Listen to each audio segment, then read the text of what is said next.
Buenos días, el Señor Jesucristo les bendiga y damos gracias a Dios por la oportunidad que tenemos de estar aquí, la oportunidad que Dios les permite a ustedes para poder venir a escuchar la palabra, que me permite a mí para poder primeramente aplicar la palabra a mi vida y poder enseñar con la ayuda del Espíritu Santo la palabra, ¿verdad? Ese amor es todo para nosotros. Si no es por el amor de Dios, nosotros hace tiempo estuviéramos condenados, porque nosotros estábamos muertos en nuestros delitos y pecados, pero de tal manera amó Dios al mundo que dio a su Hijo unigénito, para que todo aquel que en Él crea no se pierda más, tenga vida eterna. Amén. Estamos hablando acerca de la preeminencia del amor. Sin embargo, recuerden que iniciamos o hemos estado continuando, ¿verdad?, con las enseñanzas acerca de estar llenos del Espíritu Santo.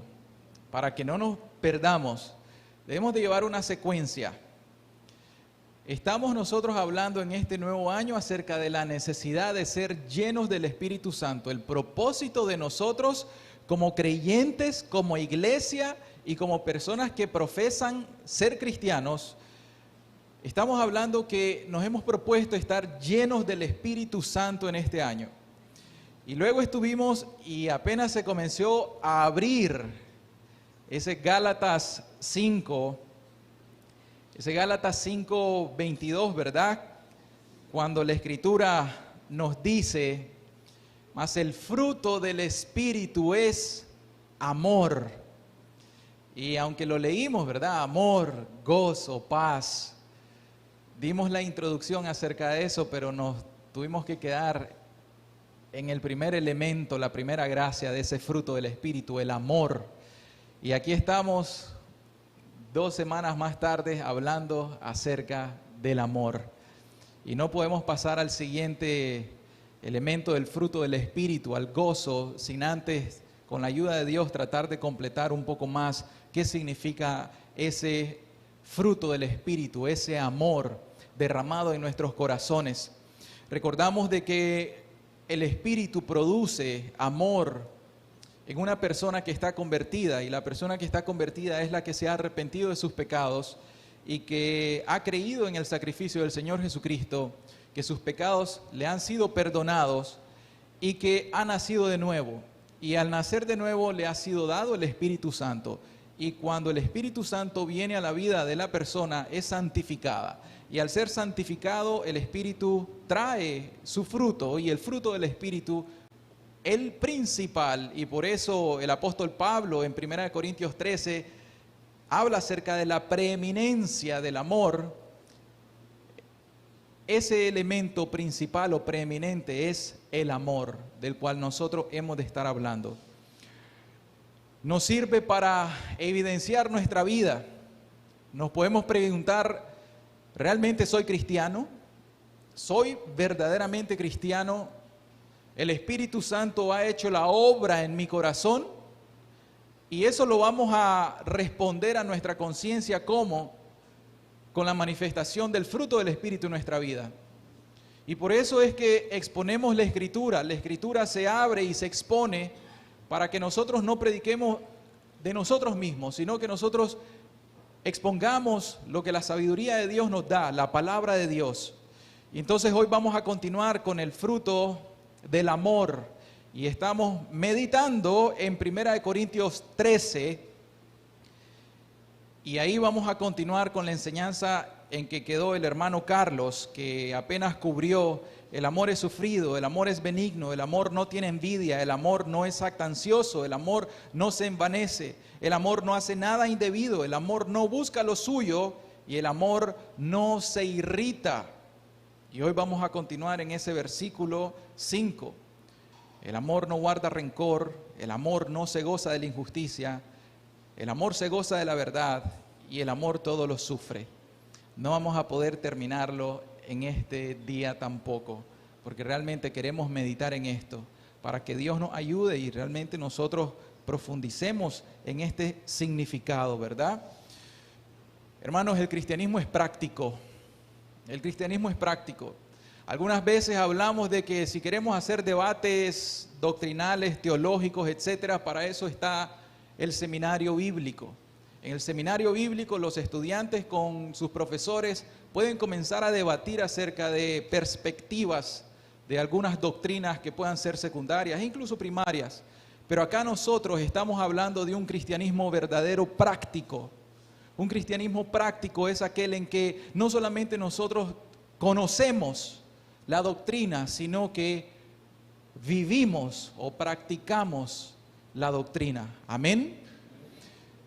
Y hoy vamos a continuar viendo que el cristianismo es práctico y que el amor es práctico y que si nosotros no lo practicamos entre nosotros mismos, entonces nada somos, como dice el apóstol Pablo y el apóstol Juan. Miren, en cierta ocasión, hace un tiempo, estas son pues historias ahí que están ahí descritas, ¿verdad?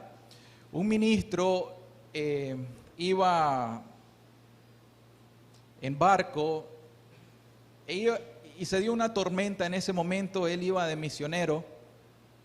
La cosa es que la tormenta hizo de que el barco se ahorillara en Irlanda.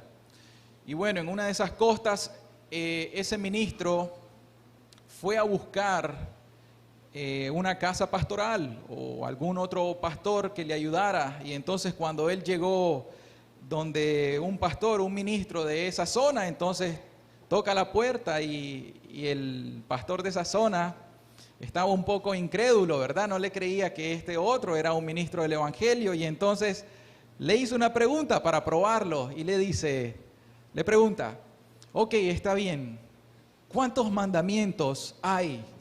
Y entonces este le responde, hay 11 mandamientos. Y entonces el otro le dice, error, mi Biblia dice que hay 10 mandamientos. Muéstrame el 11º mandamiento. Y entonces le responde apuntando a su Biblia y apunta a Juan 13:34 y le dice este ministro, un mandamiento nuevo os doy, que os améis unos a otros como yo os he amado, que también os améis unos a otros. Vamos a repetirlo.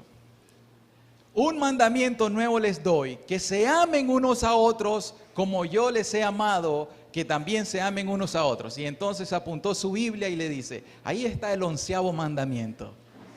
Pero vamos a ver, hay otra historia, esto lo dice la tradición, ¿verdad? Una de las tradiciones dicen que el apóstol Juan, cuando ya estaba muy viejito, muy anciano, estaba ministrando en una iglesia y entonces se estaba despidiendo de esa iglesia y al despedirse estaban muy dolidos, llorando por el gran apóstol Juan y entonces el apóstol en su despedida, el anciano, al irse les exhortó diciendo, hijitos, ámense los unos a los otros, a lo cual la iglesia le respondió, Juan, por favor, queremos algo nuevo, danos un nuevo mandamiento. A lo que Juan les respondió, hijitos, no les escribo un mandamiento nuevo, sino el mandamiento antiguo que han recibido desde el principio. Y luego les dice, porque este es el mensaje que han oído desde el principio. ¿Cuál? Que nos amemos unos a otros. ¿Será que en estas historias hay una contradicción que el Señor Jesucristo nos está diciendo, les doy un mandamiento nuevo y hay 11 mandamientos? ¿Y será que Juan dice, no, este es el mandamiento que recibimos desde el principio? Realmente lo que aquí se quiere ilustrar es que el amor encierra toda la ley. La ley y los profetas están encerrados en una palabra que se llama amor. Y la exhortación para nosotros es que nos amemos los unos a los otros. Así como Dios nos ha amado a nosotros, así nosotros debemos corresponder el amor a Dios, pero también corresponder el amor para con el prójimo. Entonces, a veces nosotros queremos escuchar algo novedoso, a veces queremos escuchar algo nuevo. Háblenos cosas nuevas como los que estaban allá en en Atenas, los atenienses, que les gustaba estar aprendiendo y escuchando cosas nuevas, eran bastante curiosos. A veces nosotros queremos escuchar nuevas doctrinas, sin embargo, la doctrina de nosotros los cristianos es básica, es elemental. La doctrina se encierra en el amor. Si nosotros no tenemos amor y si nosotros no practicamos el amor, Pablo nos ha estado enseñando de qué sirve que nosotros tengamos dones, profecías, de qué sirve que nosotros hagamos sanidades. Yo hablaba con mi esposa y le decía, realmente explicar lo que Pablo dice cuando de repente esto suena muy duro y dice, y si repartiese todos mis bienes para dar de comer a los pobres y si entregase mi cuerpo para ser quemado y no tengo amor, de nada me sirve. Yo le decía, realmente una buena ilustración para eso en la Biblia es Ananías y Zafira. Ananías y Zafira, ellos en aquel tiempo, ¿verdad? En aquel tiempo apostólico, ellos tenían una propiedad y ellos vendieron esa propiedad. O sea, oigan bien, hasta este momento, qué amor de esas personas.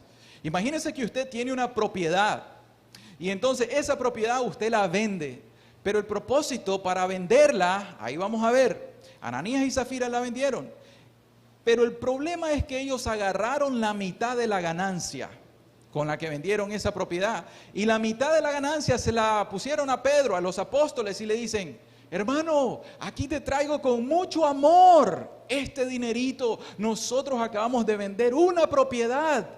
Y aquí está el dinero. Hasta ahí hay amor. Hasta ahí todo suena bien. ¿Cuál es el problema? El problema es que Pedro no pesa los corazones. El problema es que el Espíritu Santo pesa los corazones. Y entonces Pedro, lleno del Espíritu Santo, les dice, ¿por qué han mentido al Espíritu Santo de Dios? ¿Por qué engañaron a Dios? ¿Por qué dejaron que Satanás le pusiera esto en sus corazones? Y nosotros podemos ver la apariencia y decir, pero Ananías y Zafira hicieron bien. Vendieron una propiedad y dieron la mitad del dinero.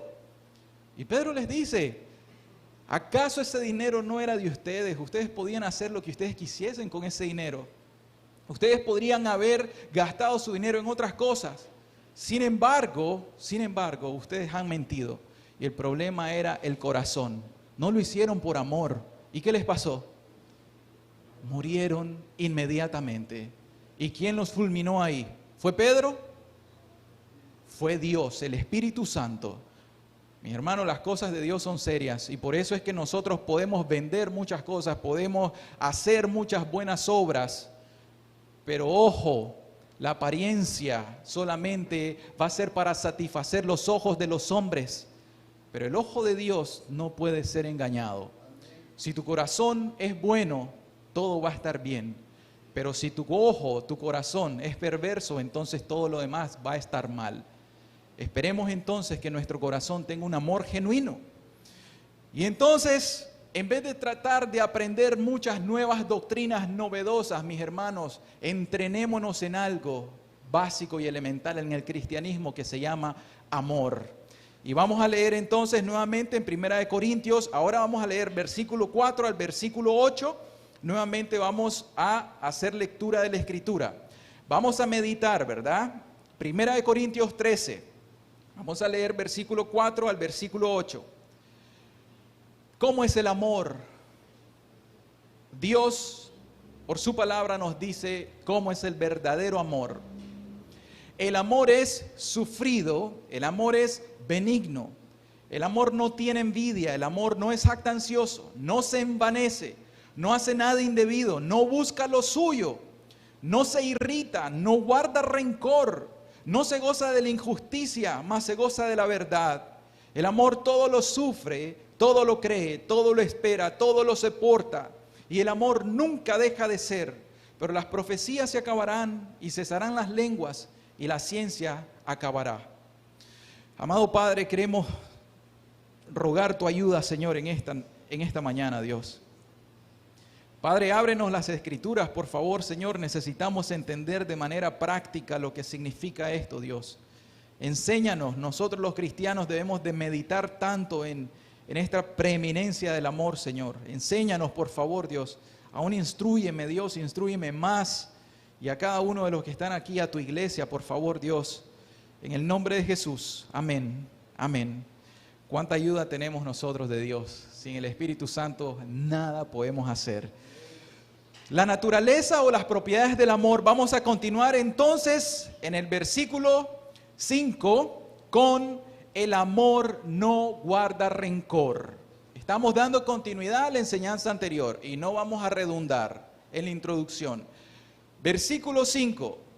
No hace nada indebido, no busca lo suyo, no se irrita, el amor no guarda rencor. El amor no piensa en maldad o el amor no piensa en lo malo. Vamos a estudiar la palabra en griego que dice logizomai.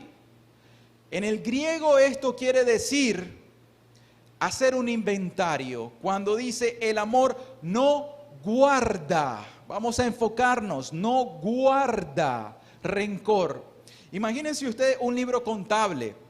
Ese libro contable, los que tienen alguna empresa o son contadores incluso, se pueden dar cuenta de que en ese libro contable llevan todos los ingresos, los egresos, cada dato, cada recibo, cada factura que tiene que entrar ahí, está registrado en ese libro.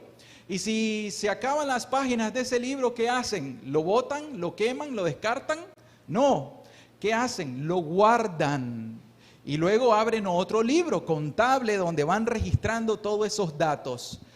Si viene la DGI aquí en Nicaragua, ¿verdad? Si viene la DGI, ¿qué es lo que va a hacer? Enséñeme sus libros contables. Quiero ver cómo está el registro de todas sus facturas, sus ingresos, sus egresos, etc. Entonces, se abre el libro y todo está guardado en ese libro contable.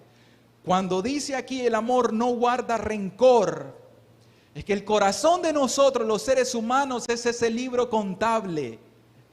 Y depende de que si tenemos un verdadero amor, que nosotros vayamos guardando o atesorando todo lo que las personas nos han hecho a nosotros.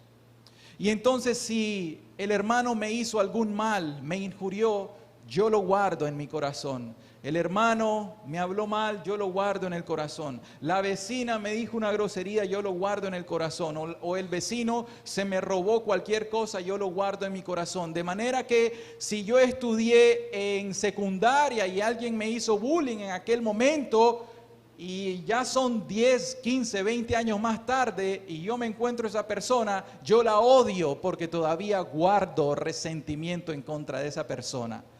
Y entonces en ese momento cuando la veo, abro mi corazón de ese mal tesoro que tengo, abro mi corazón y comienzo a decirle un montón de groserías a esa persona. ¿Es eso amor?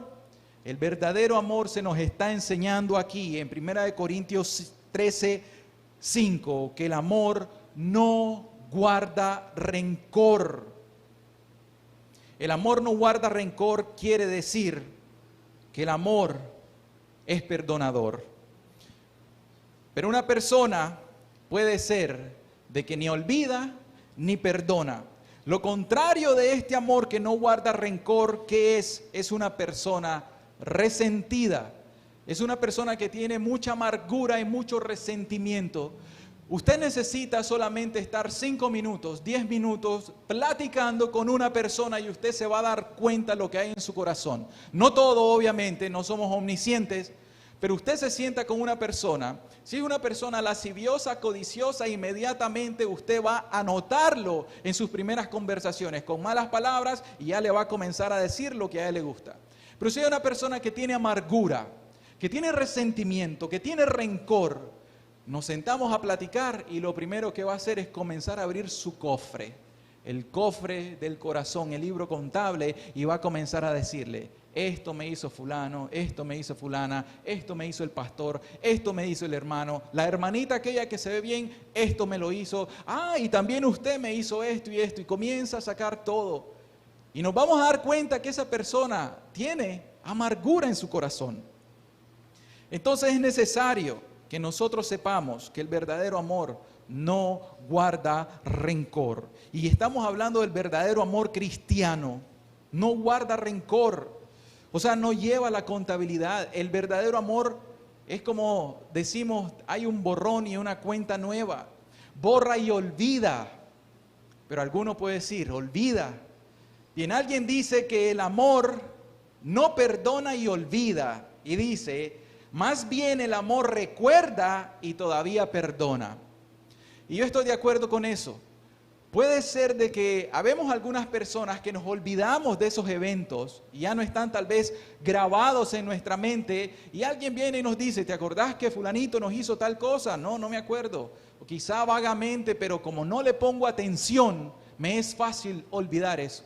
Pero puede ser otra persona que la mente le juega muy mal y esa persona tiene la tendencia a estar pensando en el pasado, a estar pensando en lo que me hizo en lo que me hizo la otra, y entonces esos pensamientos, si se almacenan en la mente, se atesoran en la mente, como esos pajaritos que comienzan a andar, pero ponen sus nidos en la cabeza, que es la mente, y luego de eso baja al corazón, ahí es donde está el problema. Puede ser de que se recuerden las cosas del pasado, pero cuando se recuerdan las cosas del pasado, el buen corazón que tiene un verdadero amor dice, yo eso ya lo perdoné. Y si acaso me acuerdo de eso hoy, yo eso lo vuelvo a perdonar y no hay problema porque yo tengo un corazón perdonador. El amor verdadero no guarda rencor, sino que es perdonador, porque no guarda resentimiento, las faltas, los errores que nos hagan las personas. No están almacenadas aquí. No hay rencor, no hay resentimiento, hay perdón para esas personas. Miren, realmente esto es muy claro. Una persona que tiende a olvidar, que tiende a perdonar con facilidad es una persona muy feliz. ¿Saben por qué? Porque a esa persona le dicen, pero mira, ¿ya viste lo que sucedió? Sí, tenías razón lo que pasó con aquella persona. Y ese que sabe perdonar, está feliz porque dice, no importa, ya no me importa eso. Y vive su vida feliz. Pero aquella persona que tiene amargura en su corazón, vive cada día de su vida en hiel de amargura, en prisión de oscuridad, porque vive recordando todo lo que le han hecho. Y es la hora y está pensando. Y cuando ve a la persona, recuerda el agravio, el daño, todo lo que le hicieron.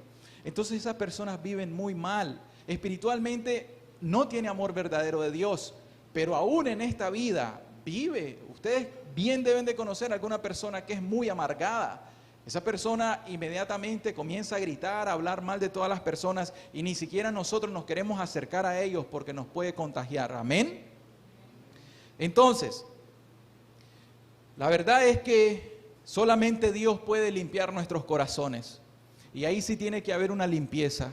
En el verdadero amor nosotros debemos de estar limpios en nuestro corazón, no debemos de tener resentimiento y eso lo hacemos a través del poder del Espíritu Santo. Pero ¿cuál es el principio de esto? ¿Cuál es el principio de esto? Hay un principio espiritual y el principio es dejar de vernos a nosotros mismos. Tenemos que dejar de victimizarnos. Cuando nosotros nos hacemos las víctimas, siempre nos estamos viendo al yo. Y acuérdense que en griego yo quiere decir ego. Ego es yo. Entonces cada vez yo me estoy viendo a mí mismo y yo no veo lo que yo le hago mal a las personas, sino lo que las personas me hacen a mí. Y cuando alguien me agravia, yo me siento muy dolido y soy la víctima. Yo quiero que el mundo gire a mi alrededor y que todos me pongan atención y que todos me mimen y me apapachen y me digan, pobrecito, pobrecito Alancito, miren lo que le hicieron. Y eso es lo que quiere. Pero eso es ego. Eso es una vida centrada en uno mismo. Pero preguntémonos, ¿qué hizo el Señor Jesucristo? Con todo el agravio que nosotros le dimos a Él, ¿ustedes creen que la vida de Cristo Jesús y su amor fue centrada en Él mismo? Cristo Jesús centró su vida para servirnos a nosotros y dar su vida en expiación por el pecador. Amén.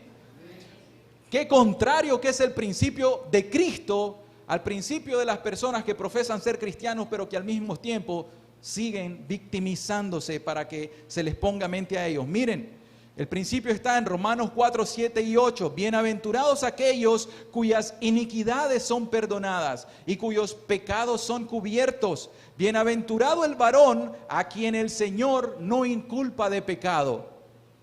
Hermanos, nosotros hemos agraviado gravemente a Dios. Le hemos injuriado desde nuestra juventud. Nosotros le hemos dado la espalda a Dios desde pequeños. Hemos pecado contra Dios. ¿Nos ha guardado rencor Dios a nosotros? Entonces el reflejo del amor es Cristo. Cristo tiene un corazón limpio y perdonador. Entonces nosotros, ¿qué debemos hacer? Si queremos ser cristianos, ser discípulos de Cristo, ser seguidores de Cristo, tenemos que ser lo que nuestro Maestro nos enseña. Y si Cristo nos enseña a amar, nosotros debemos amar. Y si Cristo nos perdona los pecados, porque aquí dice, bienaventurado aquella persona a quien el Señor no inculpa de pecado. ¿Y por qué no le pone la culpa? Porque ya le ha perdonado sus pecados. Mucho pecado es el que se nos ha perdonado y el Señor dice, Él no inculpa de pecado. Hermano, quiero preguntarte, ¿alguna vez Dios te ha reprochado por el pecado que ya te perdonó hace mucho tiempo? No te reprocha por eso, porque Él en su palabra es veraz y Él dice en forma ilustrativa, no, yo voy a echar todos tus pecados a lo profundo de la mar, como queriendo decir, yo me voy a olvidar de ellos. Y no vamos a decir, ay, ¿cómo es que Dios es tan omnisciente y presente, se le olvida? Hermanos, hay un lenguaje aquí, quiere decir de que Dios no guarda rencor ni resentimiento, Dios no nos va a estar sacando las cosas. Miren en 2 Corintios 5:19, este es el principio para que nosotros tengamos un corazón perdonador, que Dios estaba en Cristo. ¡Qué misterio! Dios estaba en la persona de Jesucristo reconciliando consigo al mundo, o sea, a usted y a mí, no tomándoles en cuenta a los hombres sus pecados. Si Dios hubiese tomado en cuenta nuestro pecado, nosotros no estuviéramos aquí hablando en este momento. Nosotros estuviéramos revolcándonos en los tormentos del infierno por una eternidad. Ahí es donde merece el pecador estar. Si no es por la misericordia de Dios en Cristo Jesús, que no toma en cuenta estos pecados, entonces cuando la persona viene en arrepentimiento y fe, sus pecados le son perdonados. Pero hay de aquel pecador que todavía no ha venido a clamar misericordia delante del trono de la gracia y está todavía en sus delitos y pecados. Es peligroso ese estado. ¿Por qué razón? Porque Dios es amor, amén.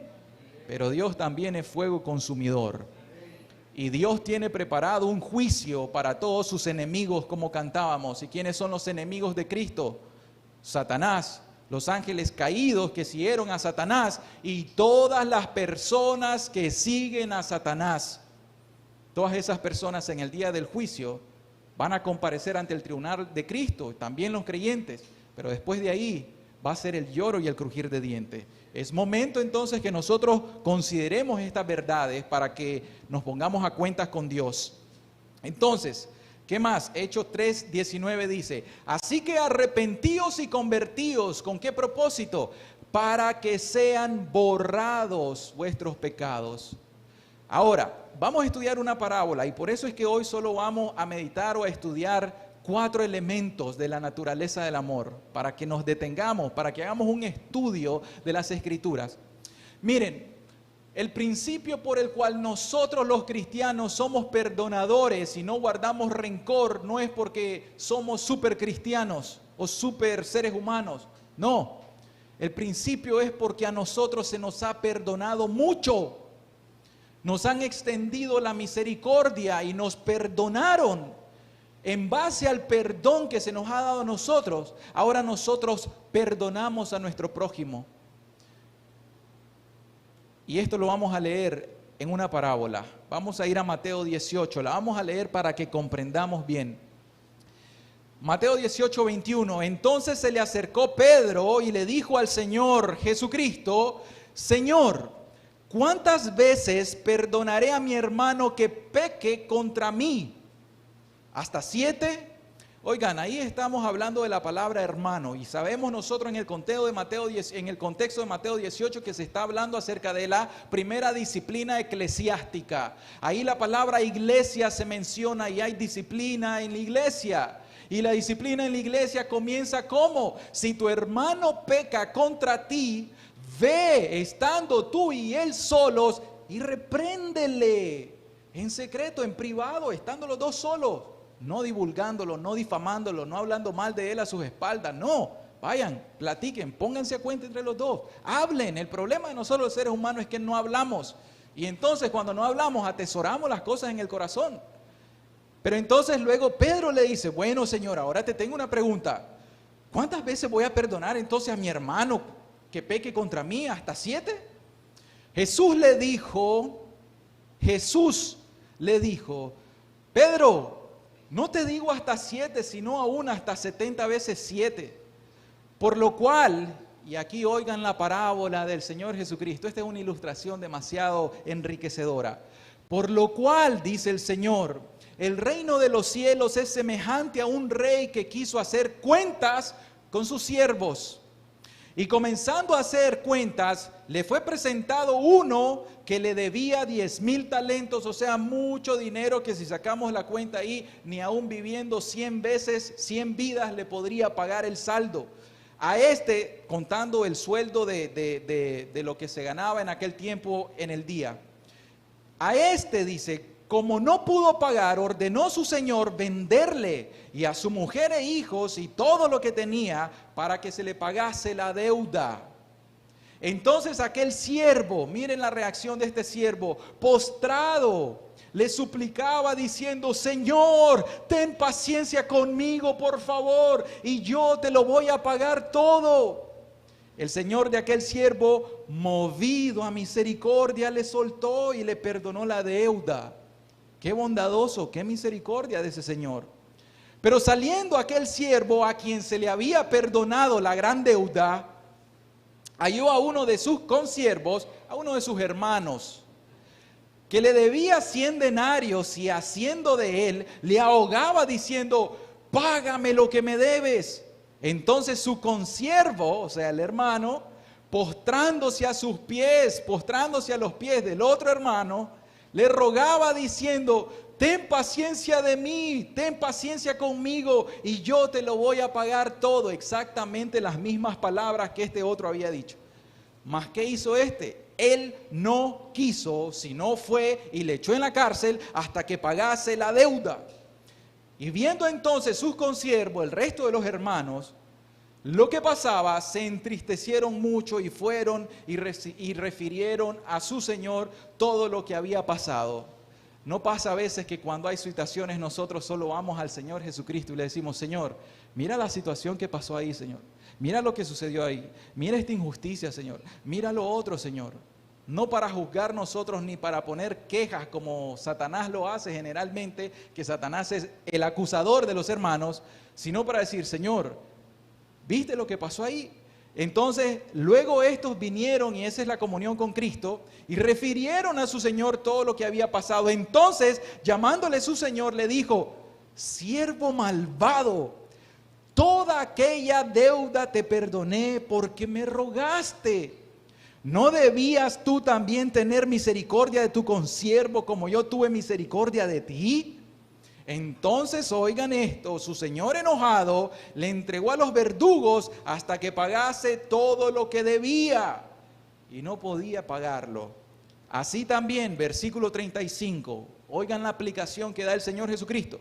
Así también mi Padre Celestial hará con ustedes si no perdonan de todo corazón cada uno a su hermano sus ofensas. Amén. El Señor Jesucristo hablaba por parábolas, ilustraciones, y luego las explicaba. Yo creo que no necesitamos explicar eso, pero mis hermanos, el verdadero amor, dice la Biblia, no guarda rencor. Hermanos, si nosotros tenemos un corazón rencoroso, ¿saben por qué es? Porque nuestros pecados no han sido perdonados. ¿Saben por qué razón? ¿Cuál es la evidencia? ¿Saben cómo vamos a evidenciar si hay un verdadero cristiano entre nosotros o un falso cristiano? No por la profesión de fe, sino por el amor que está ahí. Si esa persona tiene un corazón rencoroso, no ha nacido de nuevo. ¿Por qué razón? Porque el fruto del Espíritu es amor. Y el amor verdadero no guarda rencor. ¿Sí ven el estudio? Entonces el amor de nosotros es práctico. No es teológico. No es intelectual, es práctico. Si no perdonamos nosotros a los seres humanos que nos ofenden, aún el Señor Jesús nos enseña que la perfección del amor, ¿cuál es? Perdonar a nuestro enemigo. ¿Quieres ser perfecto como Dios es perfecto? No en la magnitud de la perfección de Dios, sino en el principio del amor. Perdona aún a tus enemigos. En el amor nosotros tenemos el cumplimiento de la ley. Si guardamos rencor, no hemos nacido de nuevo. Es una evidencia. Amén. Ahora bien, yo les quiero preguntar, estos son los dos deudores. ¿Y cómo está usted con su esposo? ¿Y cómo está usted con su esposa? Porque su esposo y su esposa le hicieron un agravio. ¿Está bien? El esposo agravió a la esposa y viceversa, la esposa agravió al esposo. ¿Cómo está el corazón? ¿Todavía estás guardando rencor después de tanto tiempo? ¿Acaso se te olvidó cómo se te perdonaron tus pecados? ¿Se te olvidó la paciencia que Dios tenía? ¿Que no te mandó al infierno inmediatamente cuando cometiste aquel primer pecado como Adán? ¿Se te olvidó ya tan pronto? Y entonces, ¿por qué guardas rencor? ¿Por qué guardar rencor con el hermano, con la hermana? Porque no me saludó, porque me habló ásperamente, porque me agravió, porque me hizo esto, me hizo lo otro, porque me debe dinero, etcétera. Bien, el siervo va a dar su propia cuenta a su Señor. ¿Y qué de ti? ¿Qué de nosotros? Nosotros vamos a rendirle cuenta a nuestro Señor. La cuenta que le vamos a rendir es que nosotros no debemos guardar rencor ni ser resentidos. Debemos de perdonar nosotros de todo corazón, dice esta parábola, de todo corazón el agravio de nuestros hermanos. Pedro se lo preguntó, ¿cuántas veces entonces, si mi hermano peca contra mí? Pedro, perdónalo, ¿sabes por qué? Porque yo sé lo que vas a hacer, me vas a negar 3 veces, me vas a maldecir 3 veces y vas a decir que nunca me conocías y aún así, Pedro, yo te voy a perdonar ese pecado porque yo no guardo rencor, porque yo vine a dar mi vida por expiación por el pecado. Amén. Hermanos, eso es profundo. Meditemos, por eso le llamamos meditación a esto. Tenemos que meditar. ¿Y qué hay con el vecino? ¿Qué hay con el compañero de trabajo? ¿Qué hay con la compañera de trabajo? ¿Con el compañero de clase? Si nosotros no sabemos perdonar a las personas porque nos hablan mal, porque nos gritan, porque nos roban, porque nos ofenden, porque nos ultrajan, hermanos, eso lo vamos a tener en este mundo. Pero vamos a guardar rencor contra un gobierno, vamos a guardar rencor contra un pastor quizá que nos hizo algo, etcétera. No podemos nosotros guardar rencor en nuestro corazón. ¿Saben por qué? Porque el amor no guarda rencor. Versículo 6 de 1 Corintios 13 dice, el amor no se goza de la injusticia, mas se goza de la verdad. Siguiente, el amor no se goza de la injusticia. En la Nueva Versión Internacional dice, el amor no se deleita en la maldad. La palabra en griego ahí es jairo. Ese goza es jairo, que quiere decir alegrarse, gozarse, deleitarse, regocijarse o satisfacerse. Quiere decir ahí que el amor no se alegra, no se deleita, no se regocija, no se satisface en la injusticia. Y la palabra injusticia ahí es adikia.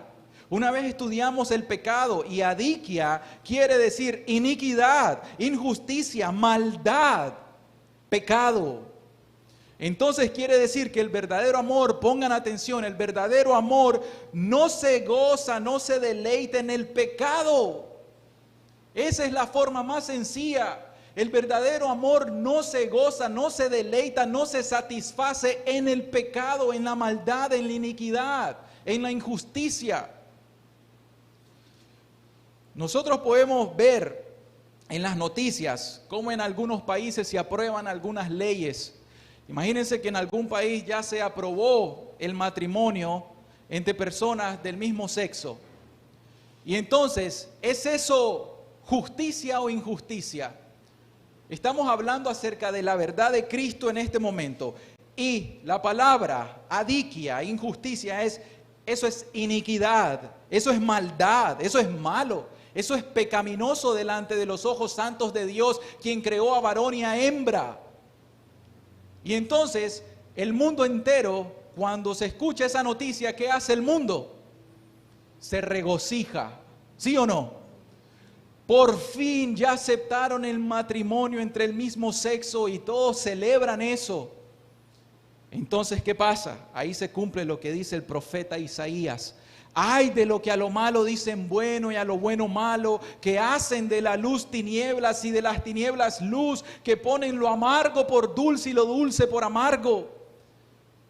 Cuando nosotros vemos una sociedad donde a lo bueno le van a llamar malo y a lo malo pecaminoso le van a llamar bueno, yo la verdad que sí escuché esa noticia y busqué esa noticia acerca del Papa Francisco, que él está diciendo que está ahí públicamente, lo pueden ver, está público.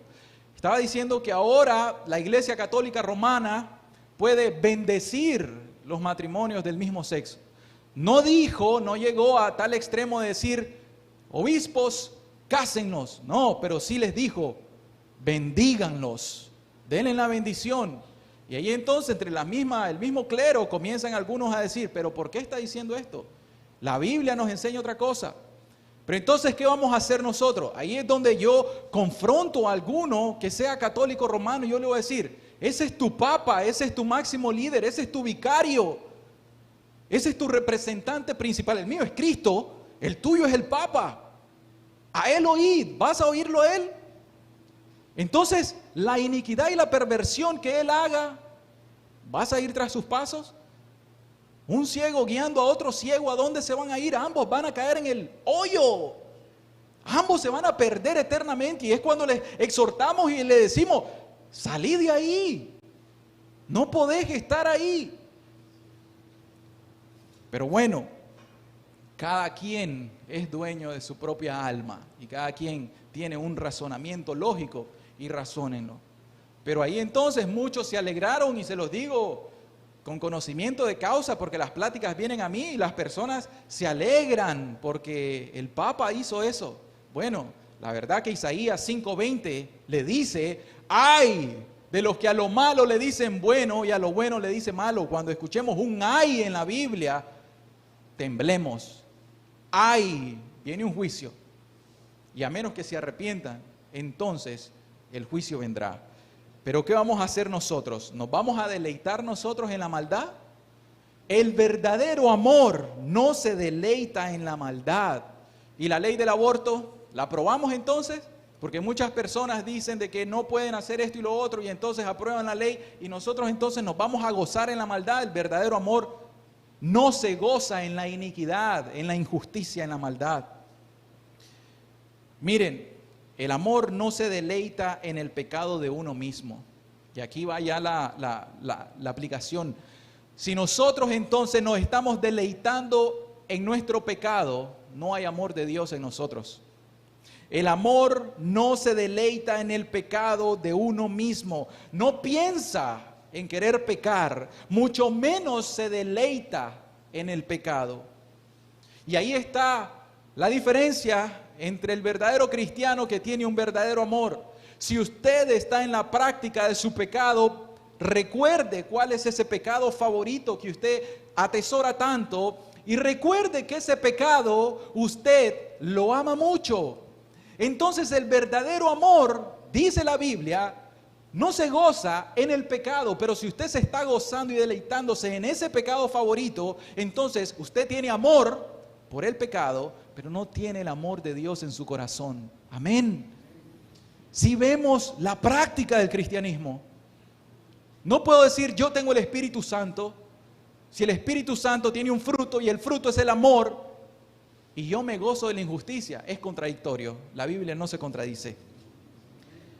Si usted quiere pecar, si usted quiere robar, si usted quiere hacer fraudes en su negocio o hace negocios ilícitos, si usted le quiere ser infiel a su esposa o la esposa quiere serle infiel a su esposo, ese es su deleite, ese es su gozo, esa es su satisfacción. Usted se está satisfaciendo en la injusticia. Por lo tanto, usted no tiene el amor de Dios. Pero tampoco se goza o se deleita o se satisface en el pecado de los demás. Oigan esto. ¿Y saben cuál es el principio? ¿Por qué razón nosotros los creyentes no nos gozamos, no nos deleitamos, no nos alegramos en el pecado de los demás? ¿Saben por qué? ¿Cuál es la razón de ahí? La razón de eso es que cada pecado que cada persona comete, lo comete ¿contra quién? Contra Dios. ¿Y quién es Dios? Nuestro Padre. Amén. ¿A usted le gustaría entonces que alguien le esté ofendiendo a su papá o a su mamá? ¿Cómo se pone usted? ¿No se pone celoso? ¿No dice, pero me estás ofendiendo a mi mamá? ¿Se goza que lo ofendan? No. Entonces, si nosotros hacemos eso con nuestros padres terrenales, ¿cuánto más no debemos hacerlo con nuestro Padre celestial? Hermanos, de hecho, Carlos Finney, en uno de sus sermones, él nos enseña que cuando nosotros hacemos la oración intercesora por las personas, uno de los principales objetivos es la gloria de Dios. Y cuando nosotros oramos porque los pecadores se conviertan a Dios, no es en primer lugar para que no se vaya al infierno. En primer lugar es la gloria de Dios. En primer lugar decimos, Señor, que se conviertan las personas para que dejen de pecar contra ti, para que dejen de ofenderte, porque sabemos que te duele la ofensa de los seres humanos. Amén. Entonces, por esa razón no nos podemos gozar nosotros del pecado ajeno, del pecado de las personas. El amor no se goza de la injusticia. Si las personas hacen injusticia, nos duele a nosotros primeramente porque ofenden a Dios, pero segundo porque conocemos su condición espiritual y sabemos que se va a perder, a menos que se vuelva a Dios. Hermanos, a veces tenemos que meditar en esto. Nosotros podemos estar un 7 de diciembre y el 7 de diciembre podemos ver que están ahí en la gritería, que nosotros espiritualmente sabemos que hay una idolatría terrible en esta nación. Son ídolos hechos de manos de hombres, lean los salmos, ídolos hechos de manos de hombre, y que los ponen ahí y se postran delante de ellos y les hablan y les adoran, aunque le llamen hiperdulia. Hiperdulia es hiperveneración o veneración. La diferencia entre una veneración y adoración no tiene un límite. La diferencia está en el corazón. Y las personas, nosotros sabemos perfectamente cómo aman más a los ídolos que a Dios. Eso es visible. ¿Y no nos duele acaso? ¿Por qué? Por la idolatría. Claro que duele. Por las dos cosas, porque toda idolatría es contra Dios, porque no están honrando al Dios de los cielos, sino que están honrando a los ídolos falsos. Pero también que esas personas, como dice el Salmo, ellos son ciegos, las personas también son ciegas los que lo adoran. Ellos son mudos, esas personas también. Ellos están muertos, las personas que lo adoran también están muertas. Y eso entonces es parte del amor que no se goza en la injusticia. Si un hermano entre nosotros cae en fornicación o en adulterio, ¿acaso nosotros nos gozaremos de eso? ¿Acaso no se duele la iglesia? ¿Ustedes se acuerdan del caso de David y Saúl? ¿Cómo Saúl estaba persiguiendo tanto a David para matarlo? ¿Se acuerdan de esa historia, verdad? Y en 2 de Samuel 1, 11 y 12, cuando murió Saúl, ¿qué hizo David? Le guardó rencor y dijo, por fin se murió. Entonces David, haciendo de sus vestidos, los rasgó. Y lo mismo hicieron los hombres que estaban con David. ¿Y qué hicieron? Y lloraron, y lamentaron, y ayunaron hasta la noche. ¿Por quién? Por Saúl y por Jonatán, su hijo, por el pueblo de Jehová y por la casa de Israel, porque habían, ¿qué cosa? Caído a filo de espadas. Hermanos, si nosotros nos alegramos porque algún hermano entre nosotros haya caído en pecado, o que se muera incluso, y nosotros nos alegramos por eso, hermano, eso no es amor. Eso no es amor, es un falso celo, pero no es amor, porque el ejemplo lo tenemos en David. David, que Saúl lo estaba persiguiendo para matarlo, era su enemigo, conocía la perfección del amor. ¿Cuál era? Que el verdadero amor perdona aún a quién, a sus enemigos, porque ¿quiénes somos nosotros para guardar rencor, mis hermanos? Nadie. Amén. ¿Cómo se manifiesta esto? Por los chismes, por las murmuraciones. Porque cuando nosotros estamos chismeando contra las personas, cuando nosotros comenzamos a hablar de las personas, entonces ahí se va manifestando que se goza en la injusticia. Hermanos, nosotros primeramente entonces amamos a Dios y toda injusticia ofende a Dios, pero también amamos a los hombres. ¿Por qué razón? Porque nosotros sabemos de que los seres humanos ofenden a Dios y su alma está por perecer. Cuando nosotros les hablamos la verdad, de lo que también vamos a ver si podemos cubrir, hablamos verdad con un propósito, que las personas se vuelvan a Cristo para que sean salvos de la ira venidera. Pero tampoco quiere decir que nosotros vamos a tolerar el pecado. Tampoco quiere decir eso, ¿verdad? Pero sí, nosotros no nos vamos a gozar de la injusticia. O sea, si una esposa tiene un esposo borracho que la maltrata, no le vamos a decir, tranquila hermana, continúe ahí tranquila, aguantando y aguantando y aguantando y aguantando hasta que le haga una fornicación o se dé cuenta de un adulterio, tampoco así. Nosotros debemos de saber entonces qué es la tolerancia, y en la tolerancia debemos de saber cuál es el principio de la justicia. Y luego sigue entonces este versículo 6, dice que el amor no se goza en la injusticia, o sea, no se deleita en el pecado, más se goza de la verdad. Ahí está la contraparte. Y en la revisión, versión internacional, dice que el amor se regocija con la verdad. Se regocija, se goza o se deleita, se satisface ¿en qué? En la verdad o en la justicia. La palabra verdad aquí implica sinceridad, justicia, rectitud. Dice que ayer hubo una graduación en un instituto bíblico teológico en Carazo, donde fui parte y me invitaron y fuimos y me tocó dar la oración final. Y una de las cosas que yo les dije a ellos los exhorté a una palabra: fidelidad. Y yo les dije que ellos debían de ser fieles a la palabra de Dios, que ellos tenían un conocimiento y que ahora ese conocimiento, si ellos eran infieles, iban a ser infieles con conocimiento de causa. Entonces, ¿qué pasa? La palabra fidelidad quiere decir verdad. Cuando nosotros entonces vemos a una persona íntegra, podemos andar en algún lado y si nos encontramos con una persona que dice, yo soy cristiano, yo voy a esta iglesia, y nosotros vemos que esa persona lee la Biblia, que esa persona se ha arrepentido de sus pecados, que esa persona cree de todo corazón en el Señor Jesucristo, que está viviendo santa y piadosamente en este mundo, ¿qué hacemos nosotros? Nos regocijamos y decimos, bendito sea Dios, gloria a Dios por esto, la obra de Dios está aquí. Bendito Dios porque esa persona es íntegra. Pero cuando nosotros platicamos con otra persona que profesa la misma religión, pero luego nosotros vemos que le gusta el pecado, que se deleita en el pecado, que se deleita en la injusticia, que habla mal del prójimo, etcétera, etcétera, nosotros ¿qué decimos? ¿Nos regocijamos? No, nos dolemos y decimos, ay, un engaño religioso. Esta persona está en engaño religioso y le queremos mostrar la verdad para que sea libre de ese engaño. Y por esa razón ustedes están aquí también. ¿Para qué? Para que escuchen la verdad y que escuchando la verdad les haga libre por el poder del Espíritu de Dios. Entonces, la verdad, sin embargo, quiere decir la palabra de Dios.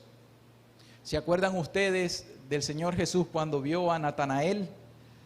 Cuando Natanael se acercaba, le dijo el Señor Jesús, he aquí un verdadero israelita en quien no hay ¿qué? Engaño. Ahí había un verdadero israelita. ¿Por qué? ¿Ya había sido sacrificado el Cristo? No. Sin embargo, era temeroso de Dios y guardaba la palabra de Dios. Entonces, ese Natanael era un verdadero israelita. No porque descendía de alguna de las tribus de Israel étnicamente, sino porque Dios pesa los corazones y dijo, este hombre es íntegro. Y entonces nosotros en el verdadero amor nos gozamos de la verdad. Y la verdad es la integridad. Amén. Juan 17:7. Santifícalos en tu verdad, tu palabra es verdad. ¿Dónde nos regocijamos nosotros? El amor se goza en la verdad. Entonces, todo cristiano que tiene un verdadero amor se goza ¿en qué? En la palabra de Dios. La palabra de Dios para nosotros es la única verdad. Esta es la verdad. Yo soy el camino, la verdad y la vida. Y dice Jesucristo, y nadie viene al Padre si no es por mí. El Señor nos pone una puerta de exclusividad y ahí no debemos de tener miedo nosotros. El único que puso su vida por nosotros es Jesucristo. El único ser humano que no ha cometido un solo pecado en toda su vida se llama Jesucristo. El único sacrificio, por lo tanto, aceptable delante de Dios se llama Jesucristo. Y este Jesús dijo, yo soy el camino y yo soy la verdad.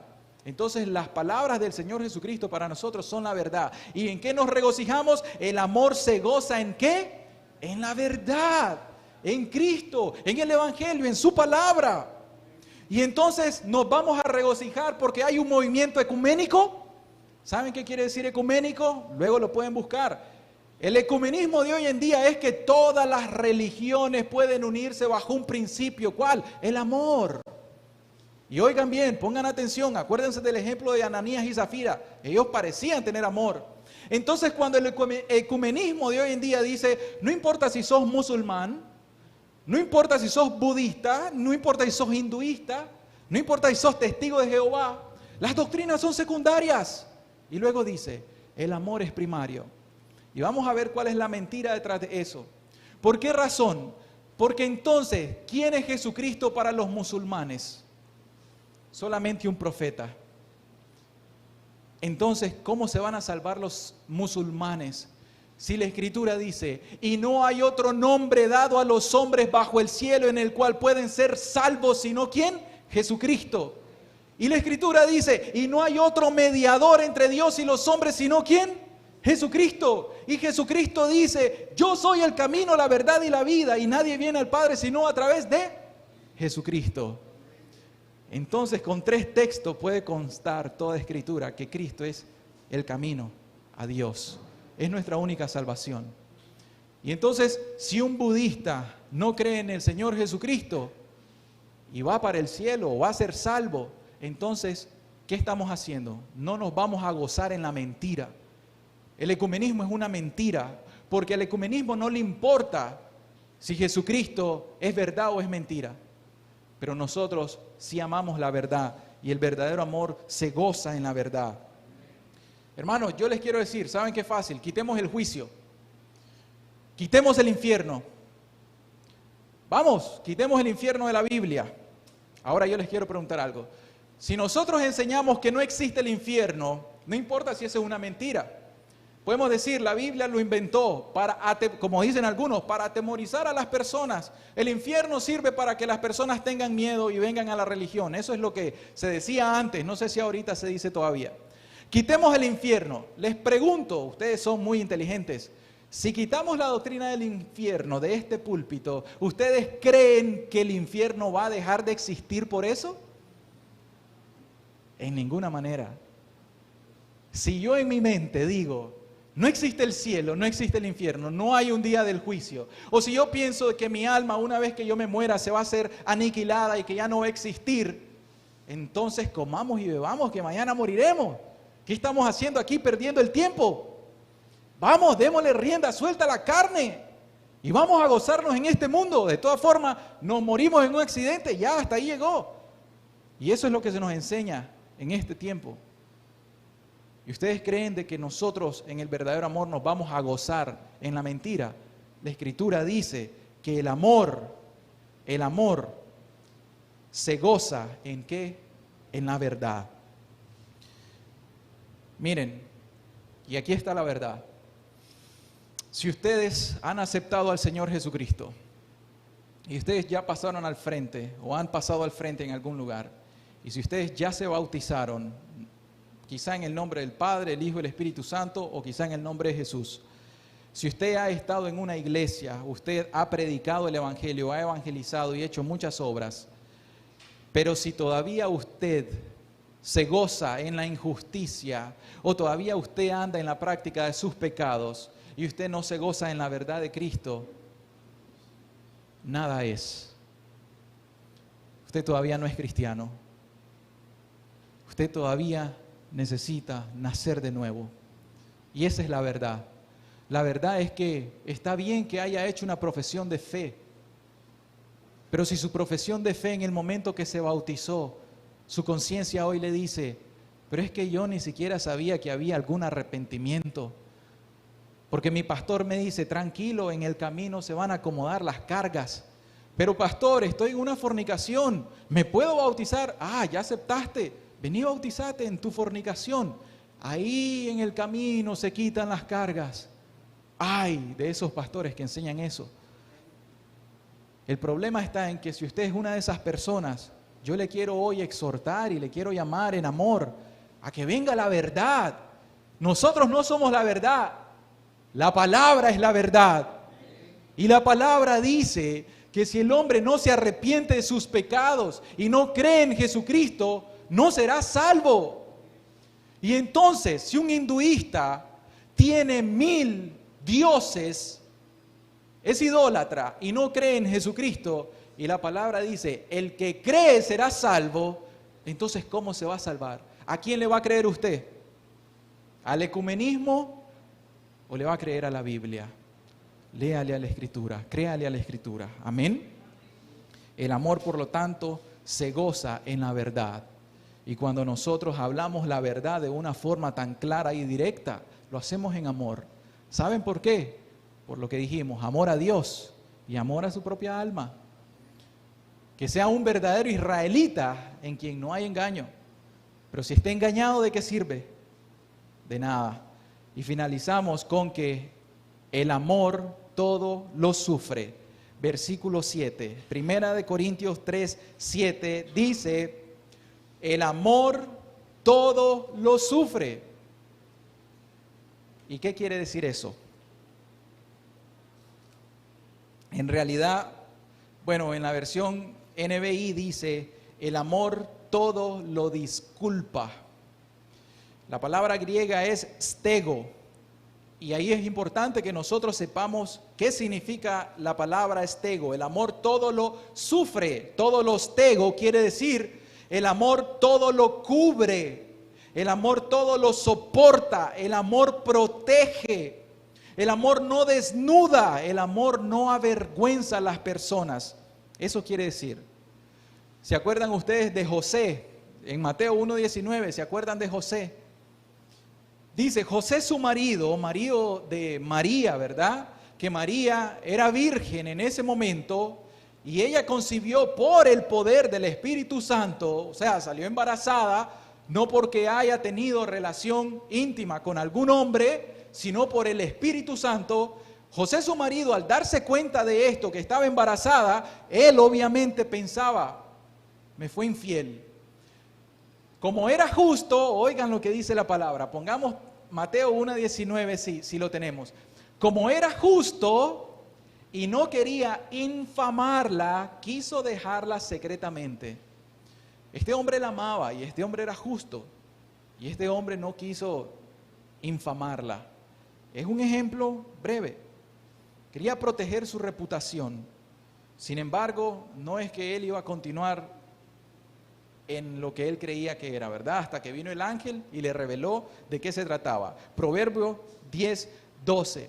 Lo que quiere decir el amor todo lo sufre, todo lo disculpa, todo lo cubre, todo lo soporta, todo lo protege. Proverbio 10:12 nos dice, el odio despierta rencillas, pero el amor cubrirá todas las faltas. Eso quiere decir esta palabra, el amor cubrirá todas las faltas. Y el apóstol Pedro lo entendió, Primera de Pedro 4:8. Y ante todo enseña el apóstol Pedro, después que él probó que era ser perdonado por Jesucristo. Porque Pedro, realmente él estaba muy seguro de su propia fuerza y dijo, yo no te voy a negar.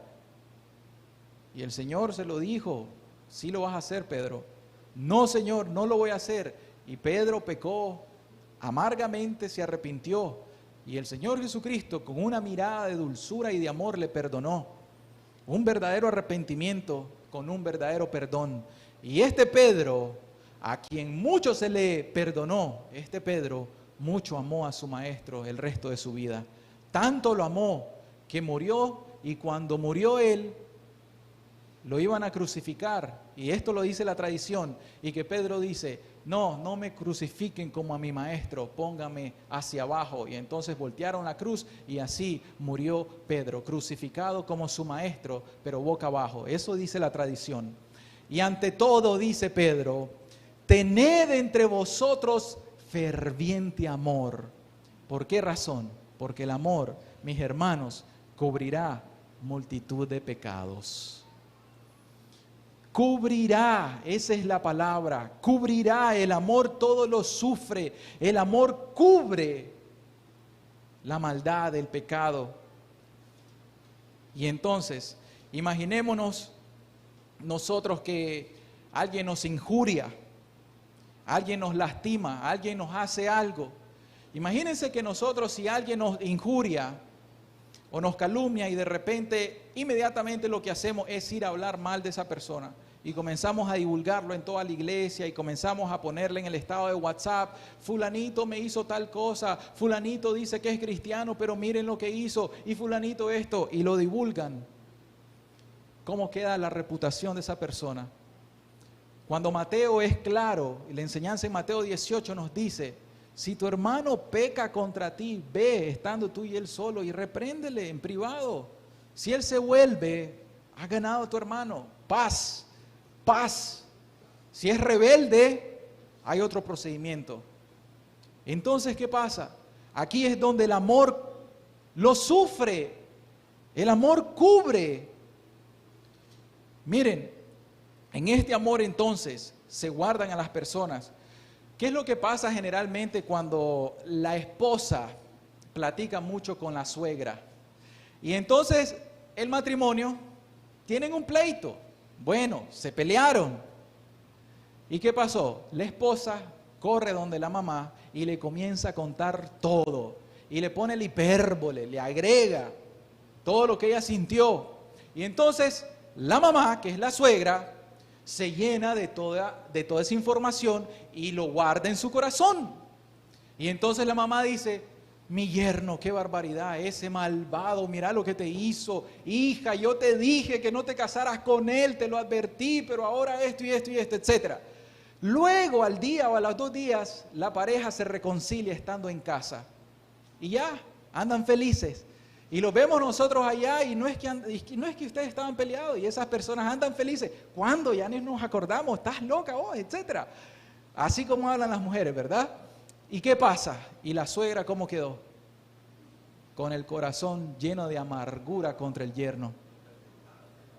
Entonces, la esposa tuvo la imprudencia de no cubrir a su esposo. Sencillo. Entonces no está teniendo ese amor, el amor todo lo sufre. Oye, a veces cuando las hermanas pueden sufrir en silencio y que tal vez el esposo le agravia, etcétera, y esa hermana queda ahí muy mansa, muy humilde, como Sara, no abre la boca, no le dice a nadie y está ahí y solo espera y lo único que hace es orarle a Dios y decirle, Señor, por favor, ayúdame, Señor. Imagínense eso es piedad. Lo que dice es que el amor sufre el agravio. Pero esto no quiere decir que el amor justifique el pecado, lo repetimos. No se regocija en la injusticia, pero el amor todo lo sufre. El amor cubre la multitud de pecados. ¿Por qué razón? Oigan, esto debe de quedar claro. El amor no justifica el pecado. El verdadero amor advierte. El amor corrige, el amor exhorta, el amor reprende y el amor disciplina. El amor verdadero exhorta a las personas, las reprende y hay disciplina. Mateo 18 y 1 Corintios 5 son las disciplinas en la iglesia.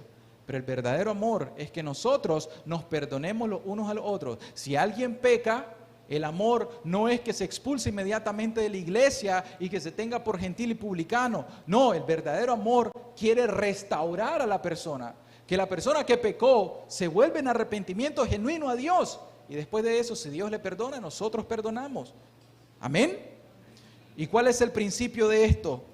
El principio es, ¿quién cubrió nuestra multitud de pecados? Sino que fue Jesucristo. ¿Se imaginan ustedes que Dios ahorita viene y vamos a poner el ejemplo de Martín, porque está aquí cerca, Y viene Dios y pone a Martín en la pantalla. Y Dios comienza a sacarnos toda la vida de Martín. Martín, te voy a difamar y te voy a enseñar, voy a revelar todo lo que ha sido. Y comenzamos a ver toda la vida de Martín, desde que estaba muy joven, la multitud de pecados, la multitud de maldad, todo lo que ha hecho él. ¿Qué creen? ¿Ustedes creen que Martín volvería a esta iglesia alguna vez en su vida? De tanta vergüenza se va y no regresa. Pero ¿saben algo? Dios no hace eso con nosotros. Cuando el Señor nos cubre los pecados, nos perdona los pecados, eso es propiciación. Cuando Él nos perdona los pecados, Él como que se olvida de ellos y no los vuelve a sacar en cara al que le ha perdonado sus pecados. Sin embargo, a aquel cuyo pecado no ha sido perdonado, la Escritura dice que en el día del juicio se van a revelar, ¿qué cosa dice Romanos 2? Los secretos de los corazones. Esta pantalla que da vergüenza ahorita, en el día del juicio no va a ser delante de 80, 70 personas, va a ser delante de todo el mundo. Y ahí vamos a conocer, así es que aquel hermano, así es que la hermana que llegaba, que la miramos, que era bien cristiana, esto es lo que hacía. Y ahí será avergonzado públicamente en el día del juicio. Pero hoy hay tiempo, ¿para qué? Para arrepentirse. Amén. Mis hermanos, voy a terminar con una historia. Oliver Cromwell, en el siglo XVI en Inglaterra, él estaba gobernando en aquel tiempo, tiene a un soldado y ese soldado iba a ser ejecutado. Pero ese soldado tenía una prometida y esa prometida entonces llegó llorando y le llegó a implorar a este gobernante. Y entonces le dijo, por favor, no lo mate, perdónelo, por favor, dele una oportunidad. Y él no quiso, y él dice, no, en cuanto suene la campana del toque de queda, lo ejecutamos. Y entonces el verdugo estaba listo, uno para sonar la campana y el otro para la ejecución.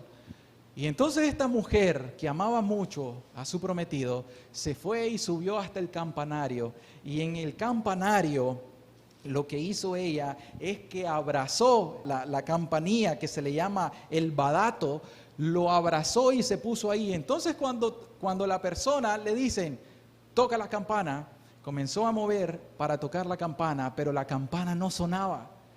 No sonaba y entonces todos estaban, ¿qué pasa? Más duro. Y más duro lo hacía y la campana no sonaba. Y entonces, ¿qué pasó? Deja de sonar la campana. Y la mujer, entonces, se fueron a ver al campanario y bajaron a la mujer. Y vieron a la mujer que estaba toda morateada, toda golpeada, toda herida.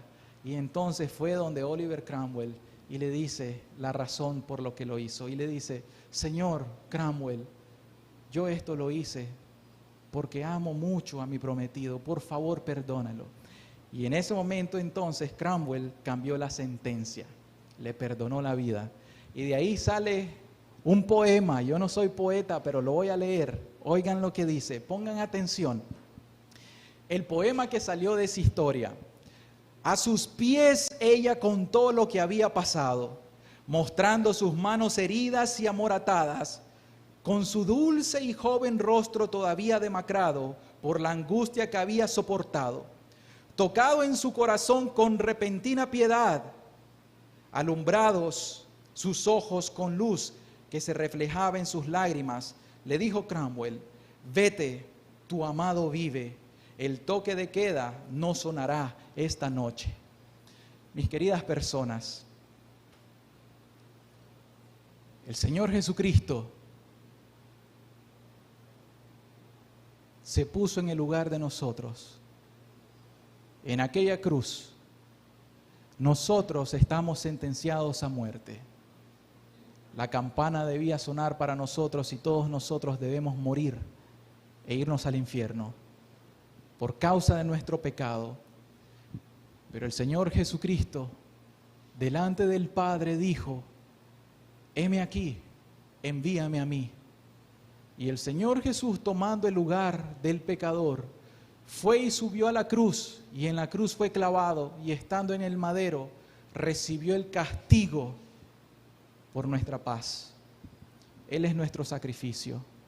El Señor Jesús nos amó tanto, el Señor Jesús nos ama tanto, que Él estuvo dispuesto a poner su vida, a ser clavado en el madero, por amor a nosotros. Hermanos, el verdadero amor es sufrido, y Jesucristo sufrió por cada uno de nosotros. La pregunta es, ¿cómo nosotros vamos a corresponder a ese amor? Yo le quiero invitar a que medite en la palabra, a que cierre sus ojos y hagamos una oración.